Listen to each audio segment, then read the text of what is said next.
మాతాపితృదేవతాభ్యో నమః, శ్రీ మహాగణాధిపతి దేవతాభ్యో నమః, ఓం శ్రీ గురుభ్యో నమః.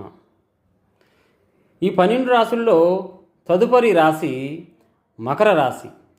ఈ మకర రాశికి సంబంధించిన వారు ఉత్తరాషాఢ 3 పాదములు, శ్రవణం 4 పాదములు, ధనిష్ట 2 పాదములు మాత్రమే ఈ మకర రాశికి వర్తిస్తారు.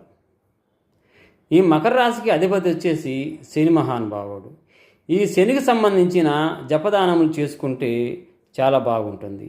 ఈ శనికి సంబంధించిన రత్నము మనము ధరించాలనుకుంటే దానికి సంబంధించిన మంచి నీలము ధరిస్తే చాలా బాగుంటుంది. తదుపరి రాశి కుంభరాశి. ఈ కుంభరాశికి కూడా సంబంధించిన అధిపతి వచ్చేసి శని మహానుభావుడు.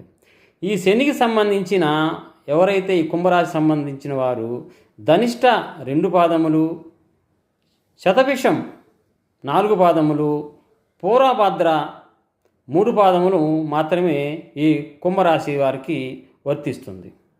ఎవరైతే ఈ కుంభరాశి సంబంధించిన మంచి నీలం ధరిస్తే చాలా బాగుంటుంది, జపదానం చేసుకుంటే బాగుంటుంది. తదుపరి రాశి వచ్చేలేకి మీనం.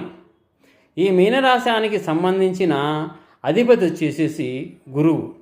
ఈ గురువుకు సంబంధించినది ఏదైనా మనం చేసుకుంటే చాలా బాగుంటుంది. ఈ మీనానికి సంబంధించిన వారు పూర్వభద్ర 4వ పాదము, ఉత్తరాభద్ర 4 పాదాలు, రేవతి 4 పాదాలు మాత్రమే ఈ మీనరాశికి వర్తిస్తుంది.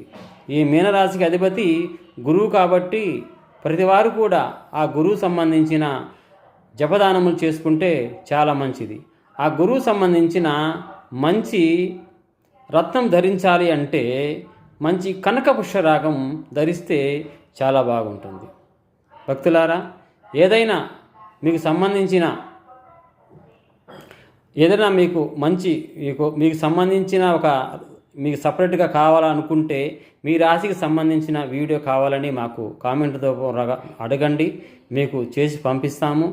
ఏదైనా ముఖ్యంగా మీకు చెప్పాలి చెప్పుకుంటే వాస్తు జ్యోతిష్యం అనేది మంచి మార్గాన్ని చూపించే శాస్త్రం మాత్రమే కనుక ప్రతివారు కూడా దీన్ని గమనించవలసిందిగా కోరుతూ ఉన్నాను. ఏదైనా మన దాంట్లో తప్పులు ఉన్నా కూడా ప్రతివారు కూడా గమనించవలసిన కోరుతున్నాను. నచ్చితే షేర్ చేయండి, లైక్ చేసుకోండి, సబ్స్క్రైబ్ చేసుకోండి. నమస్తే మిత్రులారా, స్వస్తి.